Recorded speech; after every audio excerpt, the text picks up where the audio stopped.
What's up guys? I hope you are doing well. I am Veer. Welcome to study और family. देखिए कितनी शानदार बात यहाँ पर बोली गई है. बोला गया है जीवन में बहुत मुश्किलें आएंगी लेकिन कभी शिकायत मत करना, क्योंकि भगवान एक ऐसा डायरेक्टर है जो सबसे कठिन रोल बेस्ट एक्टर को ही देता है. अगर लाइफ में कोई भी ऐसी कंडीशन आप लोगों को बन रही है, आप लोगों को लग रहा है कि पता नहीं अब लाइफ में क्या होने वाला है, उस टाइम पर सबसे बेस्ट जो आप लोगों के पास में हथियार होगा वो होगा आप लोगों का पेशेंस. आप लोगों को पेशेंस रखना है, हड़बड़ाना नहीं है, घबराना नहीं है, डरना नहीं है किसी भी सिचुएशन से, क्योंकि ये तो आप लोगों को पता ही होगा, चाहे खुशी हो चाहे गम हो, वो लंबे समय तक नहीं रहते, वो सब गुजर जाते हैं. तो इसलिए अगर पेशेंस उस टाइम पर रखकर काम लिया जाए, अपने दिमाग को शांत रखकर आप लोग अंडरस्टैंड कर पाए चीजों को, अगर कुछ करे बिना भले ही पर लेकिन हड़बड़ाना नहीं है, डरना नहीं है, घबराना नहीं है. सेम सिचुएशन आप लोगों को एग्जामिनेशन हॉल में देखने को मिल सकती है. आप लोगों को ये लगेगा कि पेपर पता नहीं कितना कठिन आ गया है, पर उस टाइम पर ये नहीं लगना कि यार ये पेपर कठिन बस मेरे लिए आया है तो सबके लिए आया है. सबकी यही हालत है जो आप लोगों की होगी. तो इसलिए अपने ऊपर ट्रस्ट रखिए और उस पेपर को आसानी से गहरी सांस लेकर सोल्व करना स्टार्ट कीजिए और आप लोग आगे बढ़ते जाएंगे. जैसे जैसे आप लोगों के अंदर कॉन्फिडेंस आना स्टार्ट हो जाएगा. पर लेकिन अगर आप लोग डर गए, वहां पर घबरा गए और फ्रस्ट्रेट हो गए तो जरा सी देर में सब कुछ प्रॉब्लम वहीं पर, सब चीजें जो आप लोगों ने किया वो सारी वहीं पर धरी की धरी रह जाएंगी. तो असली लीडर वही होता है जो इन समस्याओं से उबर कर सामने आता है. तो यही कोशिश आप लोगों को भी करनी है जब भी आप लोगों के सामने ऐसी सिचुएशन कंडीशन कभी लाइफ में आती है. आज आप लोग का जो मैप बेस्ड क्वेश्चन है, साबा जाकर मैप में नहीं हारेगा, कल फिर इसके बारे में डिस्कस करेंगे. बाकी काफी कुछ शानदार है यहाँ पर आज के द हिंदू न्यूज़पेपर में डिस्कस करने के लिए. पर आगे बढ़ने से पहले नजर डालते हैं ये कुछ बातें जो हम लोगों ने लास्ट वीडियो में डिस्कस की थी, इनका आंसर देख लेते हैं. कुछ क्वेश्चन है. सबसे पहले बात की गई थी यहाँ पर ये 1200 करोड़ रुपए देने की बात की गई थी 1.5 लाख सब हेल्थ सेंटर को कन्वर्ट करने के लिए into health and the wellbeing centre में 2022 तक. तो इसके बारे में हम लोगों ने डिस्कस किया था. 2022 तक ये सारे टारगेट रखे जा रहे हैं, क्योंकि आप लोगों को पता होना चाहिए 75वीं हम लोग इंडिपेंडेंस एनिवर्सरी यहाँ पर सेलिब्रेट करने वाले हैं, यानी कि आजादी को 75 साल कंप्लीट हो जाएंगे. उसी के चलते यहाँ पर 2022 आप लोगों को हर जगह देखने को मिलता है. नेशनल हेल्थ मिशन का जो शेयर है हेल्थ बजट, वो ये बताया जा रहा है कि 73% हुआ करता था 2006 में, अब घटकर ये 50% हो गया 2019 में, यानी कि नेशनल हेल्थ मिशन का बजट घटता ही जा रहा है. ये बात यहां पर देखने को मिली. वेदांता ग्रुप जिसके द्वारा बोला गया है 1.7 बिलियन बॉक्साइट माइनिंग प्रोजेक्ट में इन्वेस्ट करने के लिए, ये था कहां पर, उड़ीसा के अंदर नियामगिरी हिल, जो कि वहां की जो ट्राइबल कम्युनिटी है उनके द्वारा काफी प्रोटेस्ट किया गया और उसकी वजह से ये प्रोजेक्ट जो है वो आगे नहीं बढ़ पाया. ये भी काफी न्यूज में था. बाकी यहां पर बात की जा रही है एक मल्टीपर्पज प्रोजेक्ट जो कि जिसका नाम है मापीथेल डैम. ये आप लोगों को मणिपुर में देखने को मिला. यहां भी सिमिलर काइंड ऑफ सिचुएशन निकल कर आई, काफी प्रोटेस्ट यहां पर किया गया, काफी कंट्रोवर्शियल ये प्रोजेक्ट रहा. बाकी यहां पर इंडिया के द्वारा समर्थन दिया गया है म्यांमार को. म्यांमार में जो नागा मिलिटेंसी है तो उनको यहां पर सप्रेस करने की कोशिश की गई म्यांमार आर्मी के द्वारा. तो यहां पर इंडिया के द्वारा बोला गया कि एक अच्छी बात है, इसी तरीके से इनको कंट्रोल करके चलना है. और यहां पर कहीं ना कहीं आप लोग देखते हैं हमारी कंट्री में जो नॉर्थ ईस्ट वाला एरिया है वहां पर भी सिचुएशन काफी देखने को मिलती है. बाकी बात करते हैं एक पर्सनैलिटी के बारे में जिनका नाम है कबूरी लावण्या. ये एक एनआरआई हैं. इनके द्वारा अभी एक पार्टी लॉन्च की गई है कंट्री में जिसका नाम है नारी शक्ति. तो ये काफी इंपॉर्टेंट आप लोग बात बोल सकते हैं, क्योंकि ये पार्टी जो रहने वाली है ये पॉलिटिकल डोमिनेशन दिखाने वाली है, खासकर महिला का. तो ये काफी इंपॉर्टेंट बात आप लोग यहां पर बोल सकते हैं. राजधानी एक्सप्रेस जो कि काफी इंपॉर्टेंट ट्रेन है हमारी कंट्री में, ये स्टार्ट की गई थी 1960 में और 50 साल इसको कंप्लीट हो गए संडे में. तो ये हम लोगों ने डिस्कस किया था. आइए अब बातें करते हैं, देखते हैं क्या क्या आर्टिकल हम लोगों को डिस्कस करने हैं. अगर आप लोग इस लेक्चर की पीडीएफ डाउनलोड करना चाहते हैं तो फेसबुक से डाउनलोड कर सकते हैं या फिर टेलीग्राम से. दोनों के लिंक आप लोग को डिस्क्रिप्शन बॉक्स में इस वीडियो के नीचे मिल जाएंगे. देखते हैं क्या क्या डिस्कस करना है. सबसे पहले यहाँ पर पॉलिटिक्स है. यहाँ पर ये तमिलनाडु के अंदर ये काफी लंबे समय से पॉलिटिक्स चली हुई आ रही है. हल्का सा नजर डालेंगे, ये आइडिया आप लोगों को हो जाएगा कि एक्चुअल में है क्या. तो देखेंगे क्या क्या कंडीशन है. ये वाला आर्टिकल फिर से बात की जा रही है जो पाकिस्तान का मुद्दा आप लोगों को पता है. ये कई सारे आर्टिकल आगे भी फ्यूचर में आप लोगों को देखने को मिलेंगे, तो इसको हम लोग नहीं डिस्कस करेंगे. यहाँ पर ये वाला आर्टिकल यहाँ पर H1N1 के बारे में, इस आर्टिकल के ऊपर नजर डालेंगे. यहाँ पर ये वाला आर्टिकल काफी इंपॉर्टेंट आज के डेट में आप लोग बोल सकते हैं. सोलर सिस्टम खासकर अगर घर की छतों पर हम लोग लगाते हैं तो कैसे उसको हैंडल किया जाता है, इसके बारे में बात की जा रही है. ये वाला आर्टिकल यहाँ पर बात की जा रही है जनेवा कन्वेंशन जो आप लोगों को देखने को मिला उसके बारे में. हालांकि जनेवा कन्वेंशन का ज्यादा जिक्र नहीं है यहाँ पर उसी को हम लोग थोड़ा बैकग्राउंड रखकर डिस्कस करेंगे. जब अभी यहाँ पर अभिनंदन हमारी कंट्री में वापस आए, एक और पायलट पहले थे, उनके बारे में जिक्र किया जा रहा है. तो हल्का सा नजर इस आर्टिकल के ऊपर हम लोग डालेंगे. यहाँ पर ये वाला जो आर्टिकल है, इस आर्टिकल में डिस्कस किया गया है थाईलैंड के बारे में. थाईलैंड में जो पॉलिटिक्स है वो काफी खतरनाक सिचुएशन की यहाँ पर बनती हुई जा रही है. बार बार कई सारी कंडीशन निकल के आती है क्योंकि मिलिट्री का रूल है, तो अभी इलेक्शन होने वाले हैं. तो उसी के बारे में हल्का सा नजर इसके ऊपर डाला जाएगा. ये वाला जो आर्टिकल है यहाँ पर बात की जा रही है जम्मू और कश्मीर में खासकर जो सिचुएशन बनती है उसकी वजह से हमारी कंट्री में ऑल ओवर जो भी मुस्लिम कम्युनिटी रहती है उनको प्रॉब्लम फेस करनी पड़ती है। यानी कि कोई प्रॉब्लम होती है कश्मीर में और उसका खामियाजा भुगतना पड़ता है कंप्लीट कंट्री में जो मुस्लिम कम्युनिटी रह रही है।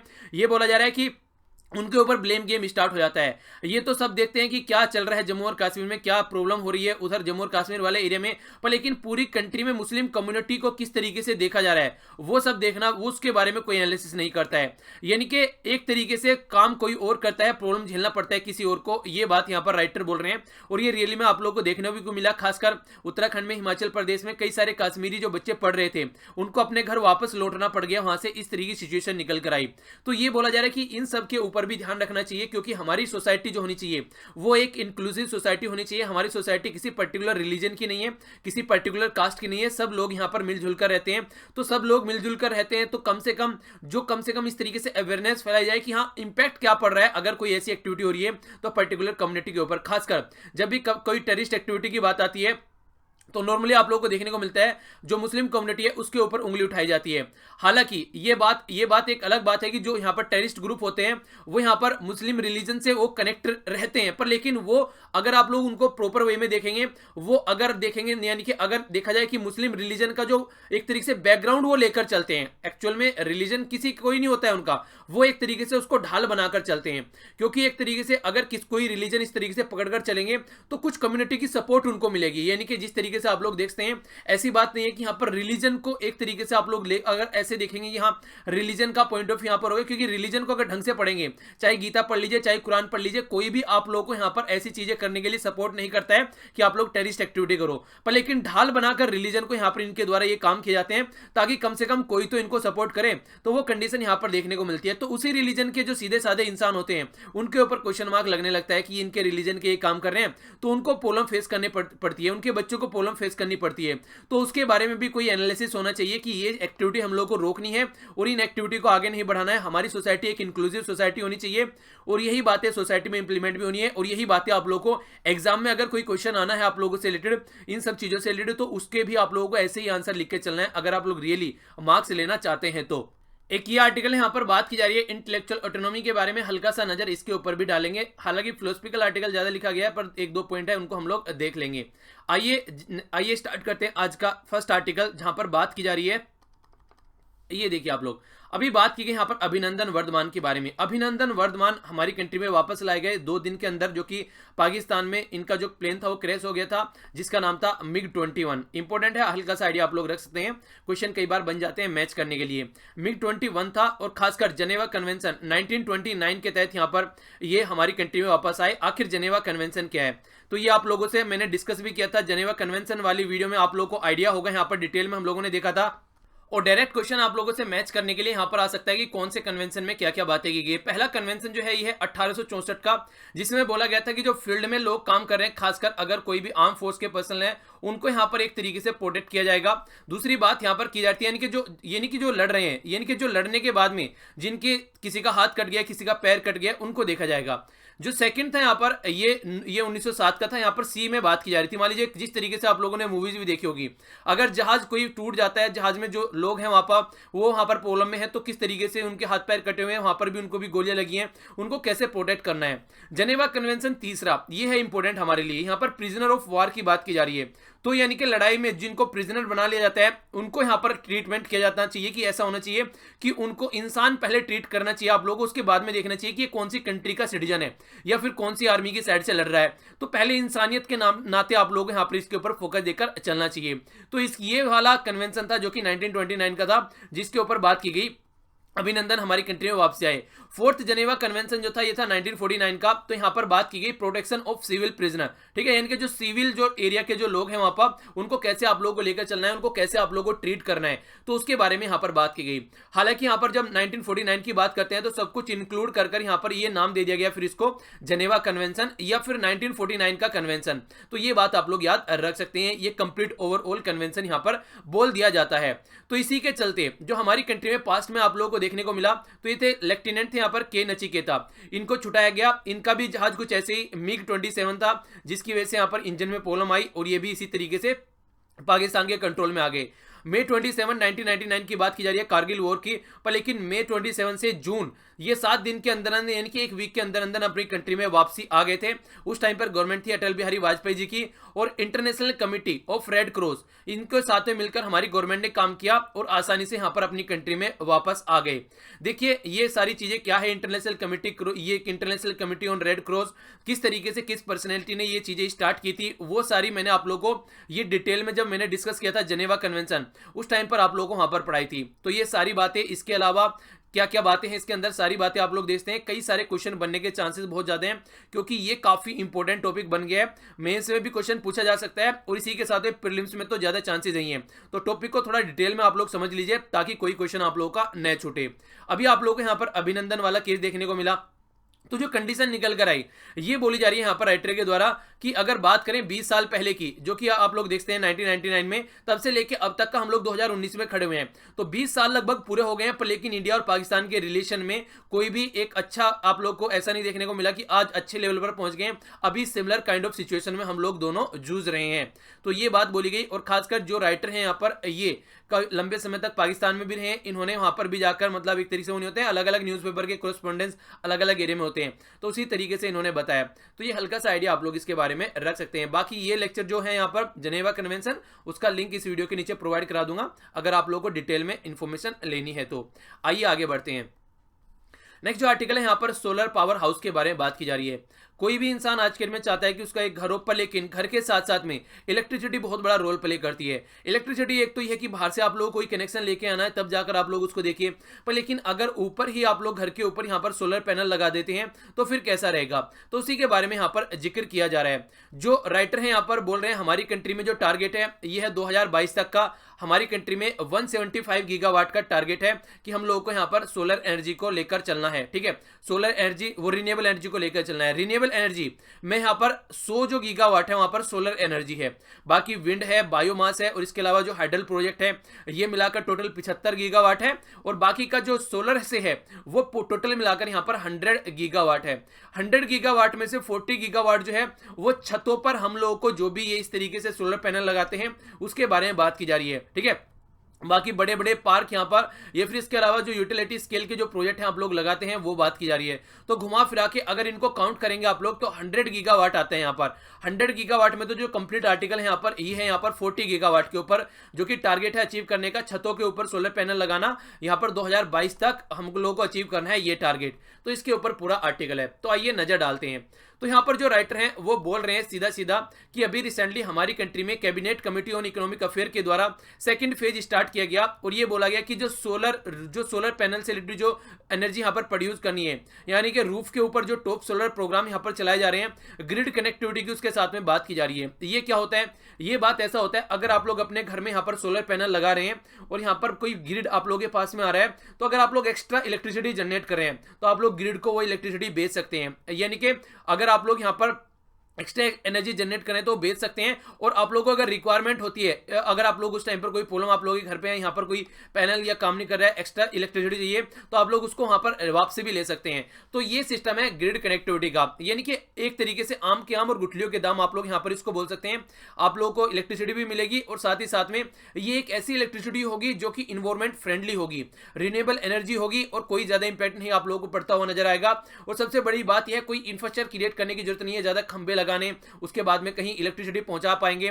पहाड़ों में भी जहां पर लोगों के घरों के ऊपर छतों के ऊपर यहां पर इसको यूज किया जा सकता है जहां पर इंफ्रास्ट्रक्चर क्रिएट करने में प्रॉब्लम होती है। गांव में दूर दराज एरिया में जहां पर ऐसी प्रॉब्लम होती है वहां पर भी इसको लगाया जा सकता है, पर लेकिन ये इतने लार्ज स्केल पर काम नहीं कर रहा है प्रोजेक्ट जितने लार्ज स्केल पर काम करना चाहिए। रीजन है कि इसके बारे में अवेयरनेस नहीं फैलाई जा रही है। टारगेट तो है 40 गीगावाट लाना है, कब तक, 2022 तक, पर लेकिन इलेक्ट्रिसिटी ऑप्शन के लिए यहां पर अवेयरनेस सबसे ज्यादा क्रूशियल पॉइंट है, क्योंकि आप लोगों में से बहुत कम ऐसे बच्चे होंगे जिनको ये पता होगा कि ये किस तरीके से अगर यहां पर लगाते हैं तो कहां से ये लेके आएंगे, इसको कौन यहां पर इसको टैकल करने वाला है, किस तरीके से कनेक्टिविटी होने वाली है, कोई प्रॉब्लम आती है तो कौन यहां पर इसको सही करने के लिए आएगा। तो ये तमाम बातें अवेलेबल होनी चाहिए। आज की डेट में अगर आप लोग देखेंगे जो इंडस्ट्रियल हाउसेज हैं या फिर जो कमर्शियल कंज्यूमर है वो तो यूज कर रहे हैं, पर लेकिन अगर नॉर्मल हम जैसे जो लोग हैं उनको यहां पर इसके बारे में ज्यादा इंफॉर्मेशन नहीं है और वो इसको यूज नहीं कर पा रहे हैं। अर्बन रेजिडेंशियल इलेक्ट्रिसिटी कंज्यूमर अगर आप लोग देखें, वो भी कहीं ना कहीं कुछ हद तक यूज करें, पर लेकिन उतने लार्ज स्केल पर अभी यूज नहीं करें। अभी एक तरीके से अंदर हेजिटेशन आता है कि इंफॉर्मेशन कहां से पता चलेगी, किस तरीके से इसके बारे में जान पाएंगे। अभी 2018 में एक स्टडी की गई, यह है वर्ल्ड रिसोर्सेज इनिशिएटिव।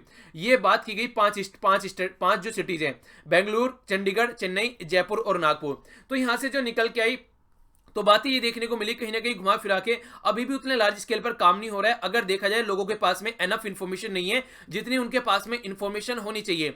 तो लिमिटेड इंफॉर्मेशन की वजह से ये बहुत बड़ा रोल प्ले कर रहा है कि इसकी वजह से यहाँ पर प्रोजेक्ट अच्छे से काम नहीं कर पा रहा है। को इंस्टॉल करना है अगर छत पर, अगर इस तरीके से आके, तो किससे कॉन्टैक्ट करना है ये नहीं पता है लोगों को। कौन यहाँ पर ये इसके लिए कहाँ से परमिशन लेनी पड़ेगी ये नहीं पता है। यानी कि कौन यहाँ पर आके कॉन्टैक्ट करेंगे, किससे अनुमति लेंगे, ये सारी कोई बातें नहीं पता है। सबसे बड़ी बात एक ये निकल के आती है सिंगल सोर्स कहां से है जहां से इंफॉर्मेशन निकल कर आए। यानी कि थोड़ी थोड़ी बातें कहीं किससे पता चल जाती है, कभी किससे पता चल जाती है। आखिर क्या क्या फायदे होने वाले हैं और क्या क्या नुकसान हो सकते हैं ये भी इसके बारे में पता होना चाहिए। तो अगर यहाँ पर कोई गवर्नमेंट सपोर्ट है, क्या कोई सब्सिडीज वगैरह है, ये लोगों को नहीं पता है। तो ये तमाम इंफॉर्मेशन लोगों को अवेयरनेस के पॉइंट ऑफ व्यू से नहीं पता है, इसीलिए इफेक्टिवली इसका यूटिलाइज नहीं किया जाता है। और अगर बात करें टेक्निकल इन्फॉर्मेशन की, इंक्लूडिंग जैसे कि गवर्नमेंट के द्वारा या फिर इंटरनेट अगर बेस के ऊपर जो इन्फॉर्मेशन है, ओनली लेस देन 20% लोग यहां पर इससे कनेक्ट हो पाते हैं। आप लोग खुद देख लीजिए, अगर मैं बोलूं आप लोगों को कि हाँ सोलर पैनल के ये फायदे हैं, आप लोग घर में लगा लीजिए, तो आप लोग अंडरस्टैंड कर पाएंगे, क्योंकि आप लोग थोड़ा जानते हैं कि ये इंसान है, इतने दिनों से पढ़ा रहा है, थोड़ा सा कनेक्टिविटी आप लोग की, तो थोड़ा सा आप लोग कनेक्ट होकर कि हाँ कुछ मानेंगे बातें, आप लोग अंडरस्टैंड करेंगे। पर लेकिन अगर ये बातें आप लोग अपने आप जाकर इंटरनेट पर सर्च करें तो आप लोगों को उतना कॉन्फिडेंस नहीं आ पाएगा। यानी कहने का मतलब ये है मेरा घुमा फिरा के, आप लोगों को कोई रिश्तेदार, सगा संबंधी, भाई या फिर कोई जिससे आप लोग कनेक्ट हैं अच्छे से, जैसे कि मैंने बोला, तो आप लोग क्या करेंगे उसके बारे में सोचेंगे कि हाँ यार बोल रहा है सामने वाला बंदा, फायदा है, कुछ कर लेते हैं। तो यहां पर ज्यादा चांसेस हो जाते हैं इंस्टॉल करने के, एज कंपेयर टू अगर आप लोग जाकर सर्च करते हैं इंटरनेट पर, वहां पर इतना फायदा नहीं देखने को मिलता है। दूसरी बात, अगर गांव में दूर दराज एरिया में जाएंगे तो लोग वैसे भी आज के में भी अगर इंटरनेट शॉपिंग की बात करें तो लोग शॉपिंग नहीं करते हैं, दुकान पर जाते हैं, खुद से बार्गेनिंग करते हैं, अपने आप खुद से हाथों में लेकर खरीद के लेके आते हैं, तब तसल्ली करके लेके उसको घर में लेके आते हैं, तब उनको अच्छा लगता है। आज के में भी इंटरनेट शॉपिंग की अगर बात करें गांव में दूर दराज वाले एरिया में नहीं देखने को मिल रही है। तो वहां पर आप लोग सोलर पैनल लगा सकते हैं, पर लेकिन उनके बारे में इंफॉर्मेशन होनी चाहिए जो कि इंटरनेट के थ्रू नहीं, वहां पर या तो गवर्नमेंट में पंचायत जो है वहां पर वो काम करे, या फिर जो आसपास वाले एरिया में कुछ ऐसी इंफॉर्मेशन नुक्कड़ गली चौराहे पर जाकर कोई प्रोग्राम कराया जाए लोगों के बीच में, ताकि वो इसको अंडरस्टैंड कर सके। तो ऐसे आप लोगों को कनेक्टिविटी यहां पर बनानी पड़ेगी। यानी कि फेस टू फेस जो खड़ा होकर डिस्कशन करने में मजा है, वो इंटरनेट पर सर्च कर चीजें नहीं है। तो ये बातें यहां पर बोली गई है। फ्रेंड्स और फैमिली के द्वारा जो पता चलेगा वहां से ज्यादा चीजें अंडरस्टैंड लोग कर पाएंगे। इंफॉर्मेशन इजीली अवेलेबल होनी चाहिए, यानी कि सबसे पहले तो यहां पर ये इंफॉर्मेशन जो होनी चाहिए इजीली अवेलेबल होनी चाहिए कि कितनी इलेक्ट्रिसिटी जनरेट कर पाएगा, कितनी यूनिट यहां पर लगानी पड़ेगी, ये क्या क्या चीजें हैं वो सारी बातें यहां पर पता होनी चाहिए।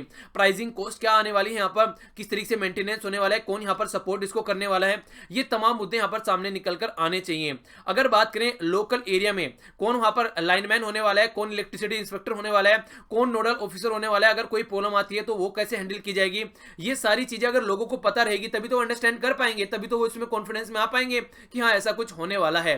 बाकी अगर देखा जाए कैपेसिटी बिल्डिंग की बात करती है तो इन्फॉर्मेशन प्रॉपर अवेलेबल होनी चाहिए, वो मैंने आप लोगों को बताया। अगर कोई क्वेरी आती है लगाने के बाद प्रोजेक्ट को, वो कहां से निकल के आएगी, बेसिक ट्रेनिंग लोगों के पास में होनी चाहिए कि हाँ आप लोग अगर कोई कंडीशन बनती है आप लोग खुद भी इसको हैंडल कर सकते हैं, कैसे इसको यूज करना है। जैसे मान लीजिए घर में आप लोगों ने नया नया आरओ लगाया तो कैसे उसमें पानी डालना है, कब उसकी सर्विसिंग करानी है, ये तमाम मुद्दे आप लोगों को पता होने चाहिए। तो वो एक छोटी सी एक आप लोगों को हल्की सी एक ट्रेनिंग दे प्रॉपर वे में, और ये सारी चीजें अवेलेबल होनी चाहिए लोकल लैंग्वेज में। यानी कि अगर साउथ इंडिया में जा रहा है तो लोकल लैंग्वेज वहां की है, नॉर्थ इंडिया में नॉर्थ ईस्ट में जा रहा है तो अलग अलग लोकल लैंग्वेज में सारी चीजें होनी चाहिए। और कंपेन वगैरह वर्कशॉप वगैरह ये सारे लोगों को इंक्लूड करके करने चाहिए, ना कि ओनली इंटरनेट से काम यहां पर चल पाएगा। तो इस तरीके से अगर इंफॉर्मेशन आप लोग ऑडियंस तक पहुंचा पाते हैं तो फिर उसके बाद में आप लोगों को फीडबैक की मैकेनिज्म रखनी पड़ेगी। यानी कि फीडबैक, जैसे कि आप लोग कमेंट बॉक्स में फीडबैक देते हैं कि लेक्चर कैसा लगा, कभी कभी कोई प्रॉब्लम आती है तो आप लोग कमेंट बॉक्स में लिखते हैं जो भी आप लोगों की क्वेरी रहती है, तो वो सारा एक फीडबैक होता है। जब भी एसएमएस को मैं पढ़ता हूं तो फिर जब मुझे लगता है कि हाँ कोई चेंजेस करने हैं तो वो चेंजेस किए जाते हैं। हालांकि काफी लंबे समय से आप लोग बोल रहे हैं पीडीएफ के लिए वो मुझे टाइम नहीं मिल पा रहा है और मैं उसके ऊपर काम कर रहा हूं, जल्दी आप लोगों को प्रोवाइड करा दूंगा क्योंकि आप लोगों का एग्जाम भी आ रहे हैं, तो टेंशन मत लीजिए। जल्दी आप लोगों को पीडीएफ प्रोवाइड कराने वाला हूं मैं, ठीक है। तो और वो पीडीएफ आप लोगों को जहां भी मिलेगी वो सारी चीजें इन्फॉर्मेशन भी प्रोवाइड कराऊंगा। अब तक जो भी चीजें अवेलेबल है उसका रिवाइज आप लोग करते रहिए, बाकी ये जल्दी ही मैं प्रोवाइड कराऊंगा, ठीक है। तो इस तरीके से वो कहां से पता चला, मुझे फीडबैक से पता चला, क्योंकि आप लोग कमेंट करते हैं नीचे कमेंट बॉक्स में आके कि सर ऐसा कर दीजिए, तो मैं पढ़ता हूं तो मुझे पता चलता है। तो फीडबैक मैकेनिज्म काफी इंपॉर्टेंट होती है। अगर कोई गलती भी हो जाती है कभी लेक्चर में या फिर कोई मिस प्रिंटिंग रहती है द हिंदू में, क्योंकि आप लोगों को पता होना चाहिए हर एक न्यूज़पेपर में कुछ ना कुछ गड़बड़ हो जाती है, फिर अगले दिन वो बताते हैं कि वहां पर उस पेज पर वो गड़बड़ हो गई थी। तो वो कहां से पता चलती है, फीडबैक से। तो फीडबैक काफी इंपॉर्टेंट है यहाँ पर। इसी तरीके से आप लोग अपना फीडबैक भी खुद ले सकते हैं। कोई भी आप लोग क्वेश्चन पेपर उठाइए, उसको आप लोग ट्राई कीजिए और उसके बाद में आप लोग को पता चलेगा कैसी आप लोगों की तैयारी चल रही है। वो भी आप लोग का एक तरीके का फीडबैक ही हो गया, जो कि आप लोगों को बताता है कौन सा पोर्शन आप लोगों का अच्छा तैयार है और कौन सा पोर्शन में आप लोगों को पोल में और इस पर आप लोगों को ज्यादा फोकस देकर चलना है। तो ये सारी बातें आप लोगों को देखकर चलनी पड़ेगी। एक छोटा सा यहाँ पर एक अभी छोटा सा यहाँ पर एक तरीके का वर्कशॉप भी कराया गया और वहां पर ये आप लोगों को देखने को मिला, जो बेंगलोर अपार्टमेंट्स में यहाँ पर। तो ये एक थोड़ा सा कुछ एरिया में जो देखने को मिला, तो सीधा सीधा समझ में ये आया कि हाँ कहाँ का क्या क्या प्रॉब्लम है और किस तरीके से हम लोग इसको लेकर चल सकते हैं, किस तरीके से लोगों के साथ में कनेक्ट रह सकते हैं। तो ये वर्कशॉप से ही पता चला और ये वर्कशॉप आप लोग कराएंगे तभी इसको अंडरस्टैंड भी कर पाएंगे। लेसन लर्न करना है आप लोगों को। अगर कोई प्रॉब्लम आ रही है तो उसको सुधार के आगे चलना है। जैसे कि एग्जाम आप लोग कोई टेस्ट दे रहे हैं, टेस्ट देने के बाद में आप लोगों का कौन सा एरिया वीक है वो आप लोगों को ज्यादा स्ट्रॉन्ग करना है, उसमें आप लोगों को ज्यादा टाइम देना है, उसमें आप लोगों को और ज्यादा प्रैक्टिस करनी है। क्योंकि एग्जामिनेशन हॉल में आप लोगों को ये पता नहीं होने वाला है कि कौन सा पेपर कौन से पोर्शन में से ज्यादा क्वेश्चन आने वाला है, कौन से में से कम। तो आप लोगों को सबको यहाँ पर अच्छे से तैयार करके जाना है, ठीक है। तो ये फोकस आप लोगों को देना है। करंट अफेयर का ज्यादा वेटेज आता है तो करंट अफेयर पर थोड़ा ज्यादा फोकस दीजिए, क्योंकि करंट अफेयर में फायदा ये होता है कि करंट अफेयर से जो आप लोगों के क्वेश्चन आते हैं वो तो आते हैं, इसके साथ में जो आप लोगों को जैसे हिस्ट्री से क्वेश्चन आएंगे या फिर ज्योग्राफी से क्वेश्चन आएंगे, वो भी कहीं ना कहीं क्वेश्चन जो होते हैं उनका बैकग्राउंड करंट अफेयर होता है, इनके कहीं ना कहीं वो न्यूज में रहे होंगे। आप लोगों से किसी नेशनल पार्क के बारे में पूछ लिया जाएगा तो नेशनल पार्क किसी न किसी रीजन से न्यूज होगा, वैसे तो स्टेटिक पोर्शन होगा कि नेशनल पार्क कहां पर है, पर लेकिन किसी ने कभी न्यूज में रहा होगा वो। तो इस तरीके से एक आइडिया भी आप लोगों को लग जाता है करंट अफेयर से। इसीलिए करंट अफेयर को मोस्ट इंपॉर्टेंट पार्ट माना जाता है आज के में किसी भी एग्जाम के तैयारी करने के लिए। तो ये बात आप लोग थोड़ा ध्यान रखिएगा। आगे बात करते हैं यहाँ पर जिस तरीके से अगर बात की जाए सोलर पावर के बारे में, तो अभी ये एक नया नया फील्ड है। यहाँ पर अभी ज्यादा रिसर्च एंड डेवलपमेंट नहीं हुआ है, अभी ये बहुत बड़ी मार्केट है और आने वाले टाइम में ये और ज्यादा बढ़ने वाली है। बहुत सारे लोग ऐसे हैं जो अमीर हैं जो जानते हैं इसके बारे में, आराम से इसको लगा लेते हैं। अभी इतना ज्यादा अफोर्डेबल भी नहीं है, आने वाले टाइम में और अफोर्डेबल ही होने वाला है। तो इससे सोशियो इकोनॉमिक जो खासकर वीकर कंज्यूमर है उनको भी अगर इंक्लूड करके चला जाए, यानी कि सब्सिडी वगैरह प्रोवाइड कराना स्टार्ट कर दीजिए, उसके तहत आप लोग इनको इंक्लूड कीजिए, या फिर आप लोग इस तरीके से अवेयरनेस फैलाइए ताकि लोग अंडरस्टैंड कर पाए और इसको लेने के लिए लोग खुद ही आगे निकल कर आए। तो वो बातें आप लोग बोल सकते हैं, पर लेकिन ये सिस्टमेटिक पॉलिसी, इंस्टीट्यूशनल प्रोसीजर और सबको मिलकर आप लोगों को साथ में लेकर चलेंगे तभी ये सबका साथ सबका विकास वाला फंडा आप लोग यहाँ पर इंप्लीमेंट कर पाएंगे। अवेयरनेस फैलाना बहुत जरूरी है। कितनी कैपेसिटी यहाँ पर कितने कंज्यूमर को चाहिए वो बताना जरूरी है, कितना अफोर्डेबल है, कितना रिलायबल है, कितना सस्टेनेबल है, यानी कि क्या लोग खरीद सकते हैं, खरीदने के बाद में क्या वो इसको एंजॉय कर पाएंगे और कंटिन्यूअस कितने लंबे समय तक इसको एंजॉय कर पाएंगे। वो तमाम मुद्दे आप लोग यहाँ पर लोगों को बताने पड़ेंगे और कैसे इसको इंस्टॉल करना है, और तभी जाकर आप लोग का जो टारगेट है ना जो आप लोगों ने रखा है यहाँ पर, ये भी आप लोग तभी अचीव कर पाएंगे। एक क्वेश्चन है आप लोगों को यहाँ पर, ये क्वेश्चन आप लोगों को बताना है, अवेयरनेस जो है किसी भी अगर कोई भी आप लोग प्रोजेक्ट इंप्लीमेंट करना चाहते हैं वो तो कितना बड़ा रोल प्ले करती है। बैकग्राउंड रखना है आप लोगों को सोलर पैनल, ठीक है, जो आप लोगों ने अभी डिस्कस किया सोलर एनर्जी, इसको बैकग्राउंड में रखकर आप लोगों को बात बतानी है, यानी कि अवेयरनेस कितना बड़ा रोल प्ले कराती है किसी भी पर्टिकुलर प्रोजेक्ट को सक्सेस होने में, इसके ऊपर आप लोगों को कमेंट करना है। और बैकग्राउंड में क्या रखना है यहाँ पर आप लोगों को सोलर एनर्जी बैकग्राउंड में रखनी है। तो कौन सा हमारा प्रोजेक्ट है, कितना प्रोजेक्ट है, अभी कुछ रिसेंटली कई सारे सोलर पार्क भी लगाए गए हैं, उसको भी आप लोग इंक्लूड कर सकते हैं। तो ये तमाम इन्फॉर्मेशन आप लोगों के माइंड में क्लियर रहेगी, तभी आप लोग अंडरस्टैंड कर पाएंगे और तभी क्वेश्चन का आंसर दे पाएंगे। तो हल्का फुल्का लिखने की जरूर कोशिश कीजिएगा जितना आप लोगों से हो सके। आइए अब आगे बढ़ता हूं। आगे यहाँ पर बात की जा रही है तमिलनाडु के बारे में। तमिलनाडु आप लोग एक बार मैप में निहार लीजिए, ये हो गया यहाँ पर तमिलनाडु, टच करता है आंध्र प्रदेश, कर्नाटका और केरला, और यहाँ पर पुडुचेरी भी आप लोगों को देखने को मिलता है। नीचे हो गया श्रीलंका। तमिलनाडु में जब से जयललिता जी की डेथ हुई तब से लेके अब तक यहाँ पर प्रॉपर वे में स्टेब्लिश नहीं हो पाई है। अगर पॉलिटिक्स की आप लोग बात करें तो नॉर्मली जब भी इनको कोई प्रॉब्लम होती थी तो ओ पनीर सिल्वम को यहाँ पर ये चीफ मिनिस्टर बनाया करती थी, जो कि एक कार्यवाहक यहाँ पर चीफ मिनिस्टर हुआ करते थे नॉर्मली। तो उस तरीके से यहाँ पर ये इनको काम में लिया करते थे उस टाइम पर लेकिन जैसे ही इनकी डेथ हुई तो कुछ टाइम के लिए तो यहाँ पर इनको चीफ मिनिस्टर बनाया गया, पर लेकिन जो इनकी लंगोटिया दोस्त थी वीके शशिकला, इन्होंने क्या किया, सत्ता को हड़पने की कोशिश इनके द्वारा की गई। फिर यहाँ पर दो गुट बन गए, एक इनका और एक इनका। फिर एक केस पड़ा हुआ था काफी लंबे समय से जिसमें जयललिता जी और वीके शशिकला जी दोनों संलिप्त पाई गई थी, तो उसकी वजह से इनको जेल हो गई। तो फिर इनके जो भतीजे थे टीटी दिनकरण, ये सामने निकल गए, टीटीवी दिनकरण। तो इन्होंने क्या किया, इन्होंने कंट्रोल करने की कोशिश की। हालांकि फिर दोनों के बीच में थोड़ा सा सुलझावा हुआ तो चलकर यहाँ अगर इड्डा पड्डी के पलीना स्वामी को चीफ मिनिस्टर बना दिया गया। पर लेकिन अब यहाँ पर एक गुट ये बन गया और एक गुट यहाँ पर ये निकल कर आया। तो बात आई यहाँ पर, इन्होंने बोला हम अलग पार्टी बनाने वाले हैं, तो ये सिंबल है यहाँ पर, इस सिंबल को डिवाइड करने की बात की गई। तो उसी को लेकर यहाँ पर काफी लंबे समय से रस्साकसी चल रही है। अभी देखते हैं कैसे आगे बातें निकल कर आती है। तो ये हल्का सा आइडिया आप लोग रखते हैं कि ये सिंबल कहाँ का है और क्या क्या बातें चल रही है और मुद्दा कहाँ से निकल कर आया। बाकी इंटरनल पॉलिटिक्स है वो हमारे काम की नहीं है। आगे बढ़ते हैं। आगे बात की जा रही है थाईलैंड के बारे में। ये हो गया थाईलैंड, यहाँ पर ये हो गया म्यांमार, और यहाँ पर आप लोगों को अपनी कंट्री देखने को मिलेगा। थोड़ा यहाँ पर देखिए, ये देखिए ये हो गया हमारा कंट्री, हमारा प्यारा भारत, और यहाँ से ये हो गया थाईलैंड। ठीक है, तो इस पर्टिकुलर एरिया की बात की जा रही है। थाईलैंड में काफी लंबे समय से यहाँ पर मिलिट्री रूल यहाँ पर एक तरीके से चल रहा है, और अभी जो रिसेंटली इलेक्शन होने वाले हैं उसकी डेट डिक्लेयर की गई है। तो डेट है यहाँ पर 24 मार्च जब इलेक्शन होने वाले हैं, और यहाँ पर यह है प्रिंसेस उबोल वर्तना। तो इनका नाम वाम आप लोगों को याद रखने की जरूरत नहीं है, एक छोटी सी कहानी है वो आप लोग सुन लीजिए। आज की डेट में यहाँ पर आर्मी का रूल चल रहा है और यहाँ पर 24 को इलेक्शन होने वाले हैं। तो नॉर्मली एक है यहाँ पर इस तरीके से जैसे राजा रजवाड़े हुआ करते थे, तो ये उसी राजा रजवाड़ों के शाही परिवार से ये बिलोंग करती हैं। पर लेकिन इन्होंने जो शादी की वो एक अमेरिकन से शादी कर ली, और जो कि एक नॉर्मल इंसान था। यानी कि शाही परिवार नॉर्मली ये माना जाता है कि शाही परिवार में ही शादी करेगा। एक तो वो प्रॉब्लम, दूसरी प्रॉब्लम ये है कि इन्होंने बोला है कि ये पॉलिटिक्स में आने वाली है। पॉलिटिक्स में आने के लिए इन्होंने ये काफी सोशल मीडिया पर भी एक्टिव हैं, और ये पॉलिटिक्स में अपनी खुद का as a prime minister candidate यहाँ पर पार्टिसिपेट करना चाह रही हैं। पर लेकिन जो रॉयल फैमिली है वो यहाँ पर नहीं चाह रही, यानी कि इनके जो राजा है किंग वहां पर है, वो नहीं चाह रही कि पॉलिटिक्स में पार्टिसिपेट करें। और इसी के चलते इलेक्शन कमीशन ऑफ इंडिया ने जो यहाँ पर डिक्लेयर की अभी सारी बातें, उसमें इनका नाम आप लोगों को नहीं देखने को मिलेगा एज ए कैंडिडेट। क्यों? क्योंकि नहीं चाहते कि यहाँ पर कोई भी रॉयल फैमिली, जो कि एक काफी रेप्यूटेड फैमिली मानी जाती है, और जो इलेक्शन वगैरह है ये लोकल जनता के लिए होते हैं, ना कि रॉयल फैमिली के लिए।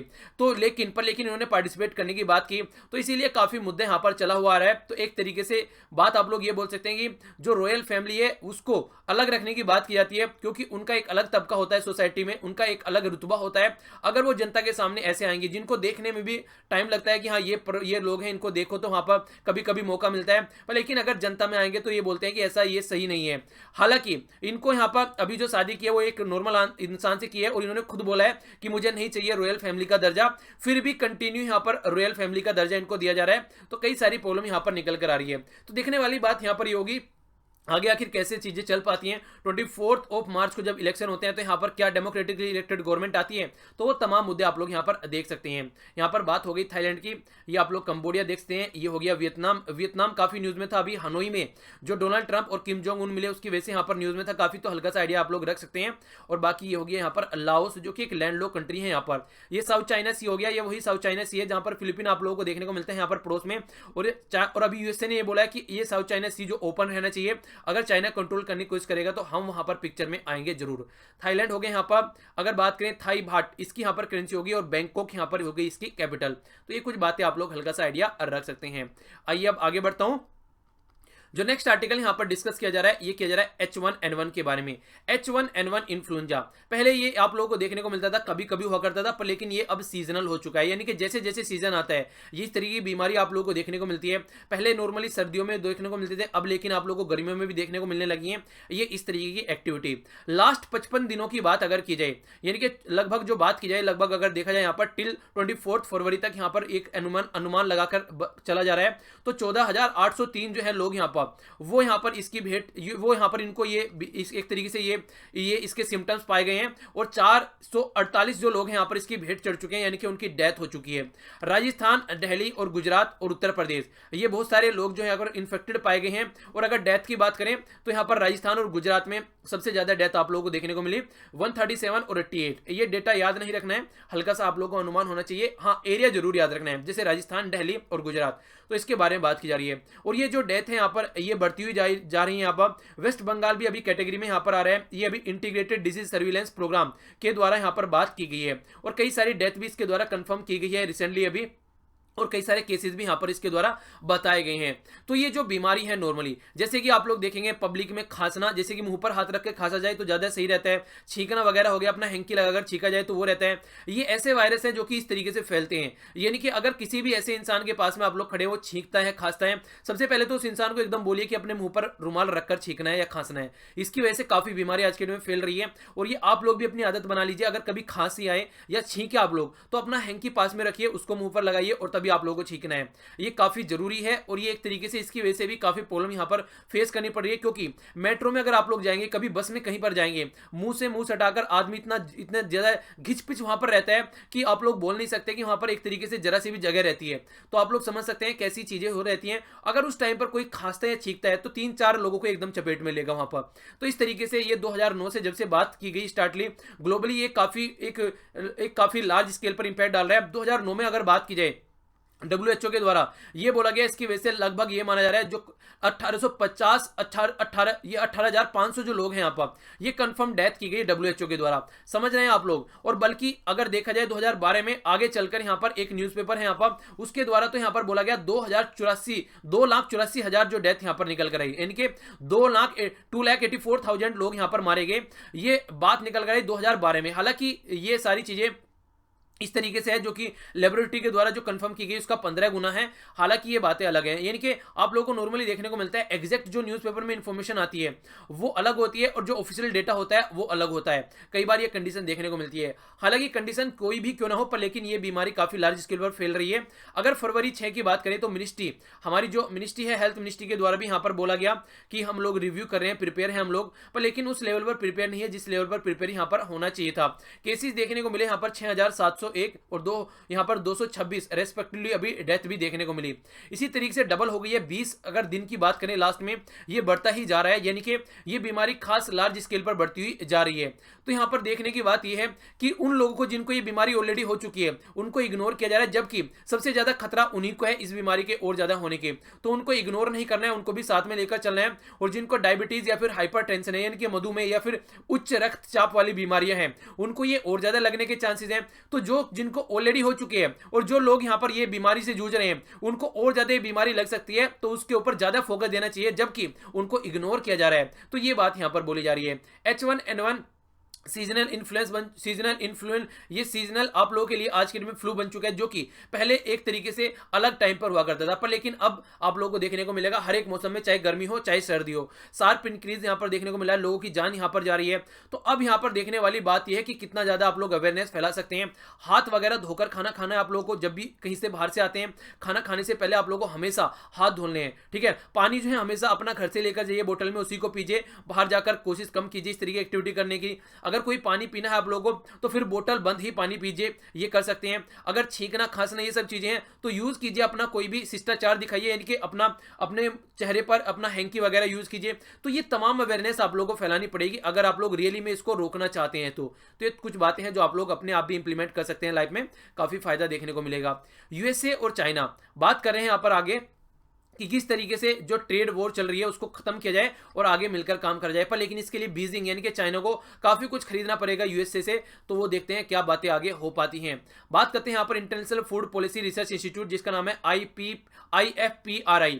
इसके द्वारा स्टडी की गई है कि आज के डेट में जो खेतों में घास फूस जलाए जाते हैं उसकी वजह से जो यहाँ पर रेस्पिरेटरी बीमारी हो रही है वो बहुत ज्यादा बढ़ रही है, यानी कि सांस की बीमारी जो हो रही है वो लार्ज स्केल पर बढ़ रही है। इसकी वजह से इसको देखना पड़ेगा थोड़ा सा, और खासकर होली दिवाली पर ये सारी चीजें जो है वो और भी लार्ज स्केल पर बढ़ जाती है। व्हीकल की वजह से जो पोल्यूशन हो रहा है, ये तमाम मुद्दे यहाँ पर बताए गए हैं।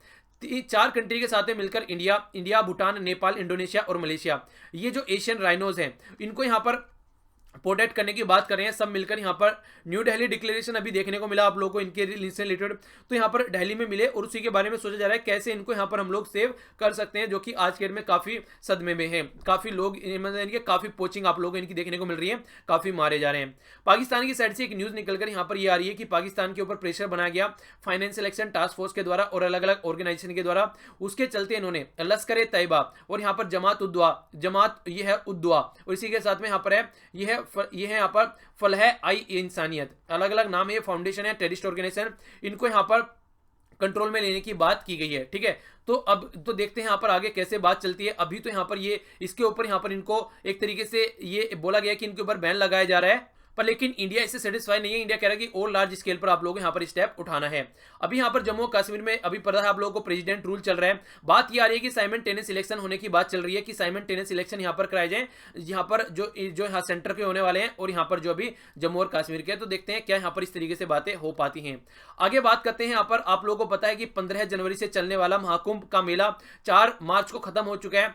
ये काफी इंपॉर्टेंट है, बहुत लार्ज स्केल पर यहाँ पर लोग गए और काफी शानदार तरीके से सेलिब्रेट किया गया। महाशिवरात्रि थी कल, मैं आप लोगों को विश करना भूल गया। Belated happy Mahashivratri to all of you. चलिए अच्छे से एंजॉय किया कीजिए, जो भी है इस तरीके से आप लोग खुश रहा कीजिए, ठीक है। तो ये काफी शानदार एक इवेंट आप लोगों को देखने को मिला यहाँ पर। बाकी ये क्वेश्चन है आप लोगों के सामने, मैंने आप लोगों से पूछा था मैप प्रैक्टिस क्वेश्चन। ये एग्जैक्ट लोकेशन डोमिनिशिया आप लोग यहाँ पर देखते हैं, कैरेबियन कंट्री है, यहाँ पर ईस्टर्न कैरेबियन डॉलर यहाँ पर यूज किया जाता है। और रोशियो यहाँ पर आप लोगों को इसकी कैपिटल देखने को मिलेगी, ये है। और ये हो गया आप लोगों के सामने इसका फ्लैग। तो आइए नजर डालते हैं एक बार क्विज के ऊपर, देख लेते हैं कितना अच्छे से आप लोगों ने लेक्चर सुना है। आप लोगों का यहाँ पर इसका एक तरीके से एनालिसिस भी हो जाएगा। इंडिया जो है यहाँ पर एम्बिशियस टारगेट है, ये है 40 गीगावाट। रूफ पे जो सोलर पैनल लगाने की बात की जाती है, कब तक अचीव करना है, पहला क्वेश्चन। विंग कमांडर ये अभिनंदन वर्धमान आप लोगों को देखने को मिला, कंट्री में वापसी आए। मिग 21 इनके द्वारा यूज किया गया था, जो कि फेल हो गया था। पाक ऑक्युपाइड में जाकर ये गिरे और फिर हमारी कंट्री में वापसी आए। तो जेनेवा कन्वेंशन कौन सा यहाँ पर है जिसकी वजह से ये वापसी आए। नेक्स्ट क्वेश्चन है यहाँ पर है, आप लोगों को बताना है यहाँ पर ये जेनेवा कन्वेंशन कौन सा है जिसके तहत यहाँ पर प्रिजनर ऑफ वॉर वाली कैटेगरी यहाँ पर आती है और कब का है ये भी आप लोगों को बताना है। सिमिलर कंडीशन आप लोगों को देखने को मिली कारगिल वॉर 1999 में, जिसमें हमारी कंट्री के जो इंडियन फ्लाइट लेफ्टिनेंट है, नाम आप लोगों को बताना है, जो मिग 27 उड़ा रहे थे, उनकी भी सेम कंडीशन आप लोगों को देखने को मिली थी। अकॉर्डिंग टू कोर्सी ऑर्गेनाइजेशन के द्वारा बोला गया कि H1N1 के 2009 में केस थे, 18,500 के करीब यहाँ पर जान गई। नेक्स्ट यहाँ पर क्रॉप जो यहाँ पर बर्निंग की वजह से जो प्रॉब्लम निकल कर आती है, सांस की बीमारी, ये सब देखने को मिलती है। ये इन्फॉर्मेशन किसके द्वारा बताई गई कि ये बहुत लार्ज स्केल पर बढ़ रही है, लगभग 3 गुना। नेक्स्ट बात की जा रही है, इंडिया ने यहाँ पर अभी कोलैबोरेट किया है भूटान, नेपाल, इंडोनेशिया और मलेशिया इंक्रीज करने के लिए कौन सी स्पीसीज की पॉपुलेशन पर फोकस देने की बात की गई है। तो ये था टोटल आज का डिस्कशन। आई होप कि आप लोगों को लेक्चर पसंद आया होगा। लिंक जो है वीडियो का डिस्क्रिप्शन बॉक्स में आप लोगों को मिल जाएगा, जो जेनेवा कन्वेंशन वगैरह है आप लोग जाकर देखते हैं। बाकी जो आप लोगों से यहाँ पर ये जो पीडीएफ वगैरह है उसके भी लिंक वीडियो के नीचे मिल जाएंगे और यहाँ पर आप लोग कनेक्ट रह सकते हैं। तो आसपास सफाई रखिए, पानी और पेड़ पौधों को सेव कीजिए, पॉलिथीन और प्लास्टिक वगैरह बिल्कुल यूज नहीं करना है। आज के लिए इतना ही, मिलता हूँ नेक्स्ट लेक्चर में। तो चीजों को देखिए, रिविजन करते रहिए और जब भी टाइम मिले किसी को पढ़ाते भी रहिए। तो बड़ों को नमस्ते, छोटों को प्यार, छोटी सी लाइफ एंजॉय करो यार। मिलता हूँ नेक्स्ट लेक्चर में, तब तक के लिए जय हिंद।